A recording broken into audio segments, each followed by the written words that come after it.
Merci. Je donne à son ami, sinon je vais avoir des problèmes avec mon ami. Moi aussi. He promised to offer me lunch, so you know you should. I will. Finally, wanted to ask, what are the other countries are willing, which are willing, which have shown willingness or have been asked to join in? Also, this donors conference, how impact does it have on you? How do you assess it? Donnez à votre collègue, après on passera. Ok, merci. Je suis Raphaël Bogo pour l'agence PressBriefing Nouvelle. La Chine est l'un des contributeurs de la mission. La Chine, il y a une aide financière que la Chine a eu à accorder à l'Union africaine pour la mission.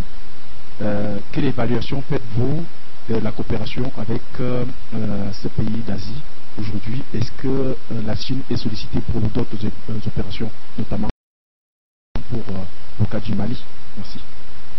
Vous donnez à votre collègue à côté. Kamari Clark, the op-ed project at Yale University. I'd like to ask if you could clarify the status of the unconstitutional change of government concept as it relates to the expansion of the African court and the reality that it's been bracketed and how you see the Peace and Security Unit working on the decision-making as it's connected to that. So if you could actually talk through what one is conceptualizing, what is the language now that we should be thinking about considering, and whether or not there are challenges related to this at the moment. Thank you. On va prendre plus, oui, on va passer, après on passera de l'autre côté. Oui. Thank you. My name is Elias from Capital Newspaper. I want to ask, recently there was a peace deal in Central African Republic. I want to know what's the follow-up situation in Central African Republic. Is the African Union Peace and Security Council discussing deploying troops, peacekeeping troops to Central African Republic, and what measures are being taken so that it doesn't happen, the rebellion, because the rebels were former combatants in Turkey. Merci. Encore une question ici. Et la dernière sera là-bas. OK. Hi,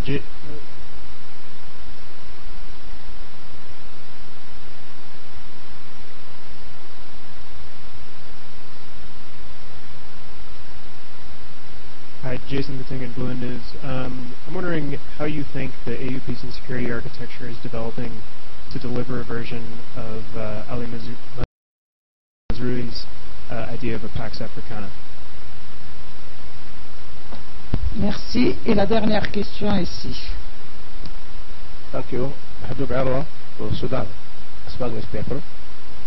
In this open session, I heard much about speaking about poverty in Africa, to empower the economics and because of economics in Africa. I wonder how this comes while the human resources, the intellectual capital, all are fled away from Africa to the world. How it comes that the human resources, experts from the universities, from everywhere, they fled away. It had a time, a high time for the AU to empower the freedom of press in the African countries, because lack of freedom of press in Africa is the main reason behind intellectual. لو سمحت اسأل السؤال لو سمحت. I'm asking. Is it high time for the AU now to give special right for the empower freedom of press? Thank you. Yes, Wane, you have the floor.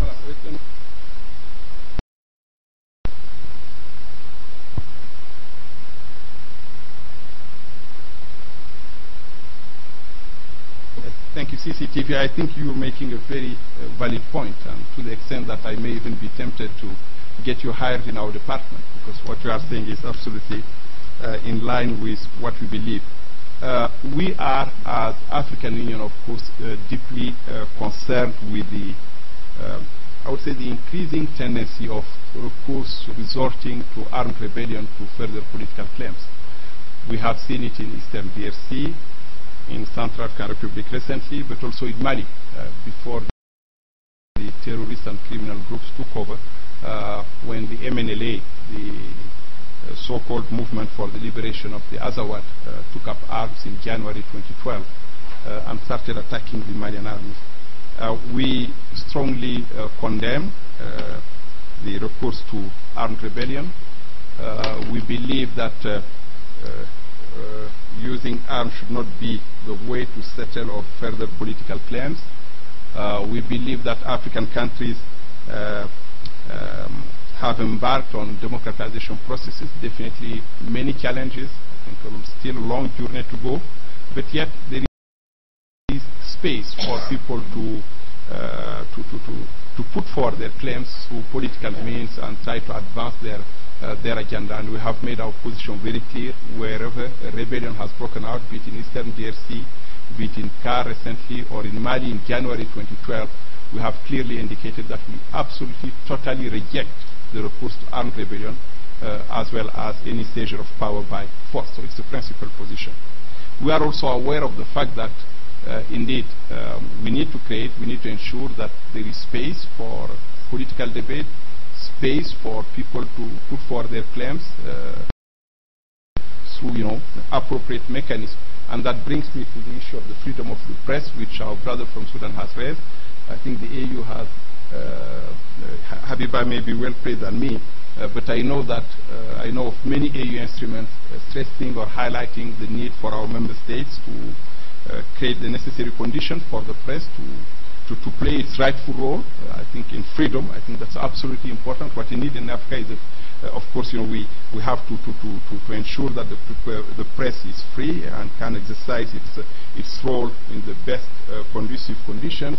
And I stand to be corrected by Habiba. I know that they have taken a number of initiatives to encourage the freedom of the press, to create conditions for the press to play its role.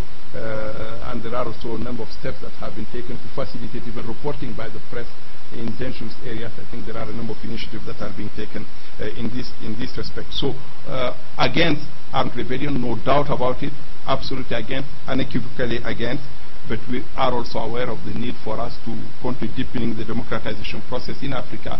That's the best way, of course, of preventing conflicts, because most of our conflicts on the continent are linked to governance issues, let's be frank. And the more we improve governance on the continent, the less likely violent conflicts will be on the African continent. And we fully agree with you.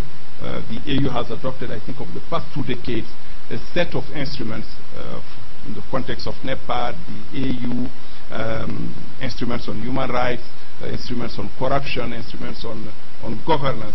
The challenge for us now is to make sure that those instruments are indeed complied with, implemented, to ensure that our political systems are as transparent and are providing as much freedom of expression, freedom of opinion, that our political systems are strengthening democracy, are the best way of first meeting the needs of our own people, but also creating conditions for lasting peace on the continent.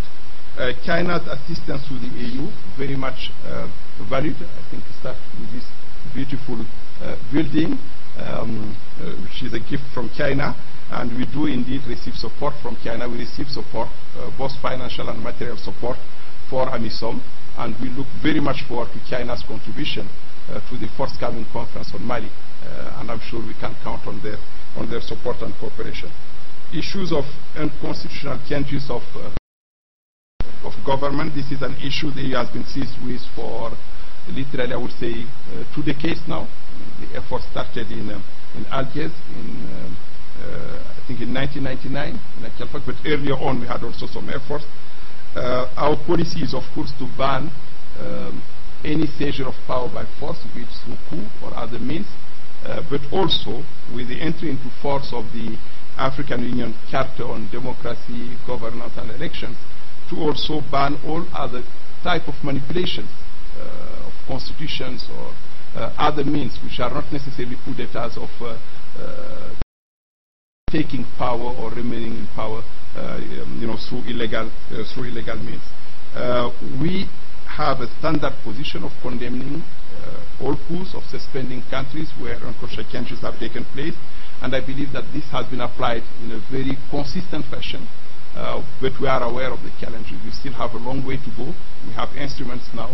I refer to the African Charter on Democracy, Elections and Governance, and our challenge is, of course, to make sure that the Charter is ratified by as many EU member states as possible, but also fully implemented. And the press has a key role to play, not as an appendix to the EU, absolutely not, but just to draw attention, literally, I would say, to relevant provisions of existing EU instruments so that the African people are also aware of the commitments made on their behalf in the area of governance, human rights, elections, and other issues. Then there was a question, I think, by Capital on CAR. We welcome, of course, the agreement that was reached recently in Libreville. And we contributed to that effort. The EU was actively involved, not only in preparing the talks, but also attended the talks. We do have an office in Bangui. We work very closely together, both with the authorities. We also had contacts with the opposition, but also the rebels. And our Peace and Security Council has expressed support for the agreement that was reached. And we are now considering ways and means of contributing to its implementation. And CAR is faced with many challenges, not only linked to the peace agreement that were recently concluded, but also governance challenges, economic challenges that require support from within Africa, no doubt about it, but also from the rest of the world. The vision of Pax Africa, let me just maybe refer to the EU vision, that is a vision of a continent that is free of violent conflict. It's the vision we have set for ourselves. We have made some achievements. I think the fact that the conflict in South Sudan was brought to an end is an achievement. The progress we made in Somalia, we still have a very long way to go, but clearly the dynamics are changing on the ground. Progress was made, of course, earlier in Liberia, Sierra Leone, Angola, and Mozambique. I would say huge progresses. The objective is the same, a conflict-free continent, but a long way to go. But we are determined, of course, to ensure that this objective is fulfilled. And APSA is precisely meant to enable Africa to play a lead role in transforming the peace and security landscape on the continent. Thank you very much. Now, just on Mali. Yes, the pledging. I'm sorry. Oh my goodness. Or the pledging conference and deployment. How would it impact? Non-ECOWAS, yes. Non-ECOWAS Chad, definitely. Burundi has also expressed willingness to contribute troops. The pledging conference is aimed at mobilizing resources, financial money, let's be frank, logistics, both for AFISMA, I mean the African-led support mission in Mali, but also for the Malian defense and security forces. And we do hope, well, it's difficult for me to anticipate the outcome. We, of course, expect that the conference will deliver on its promise. And that, of course, will facilitate both the deployment of AFISMA and the strengthening of the capacity of the Malian army. No, we have not made any request for other countries. Thank you. I will leave it to you. Yeah. Thank you so much. Thank you.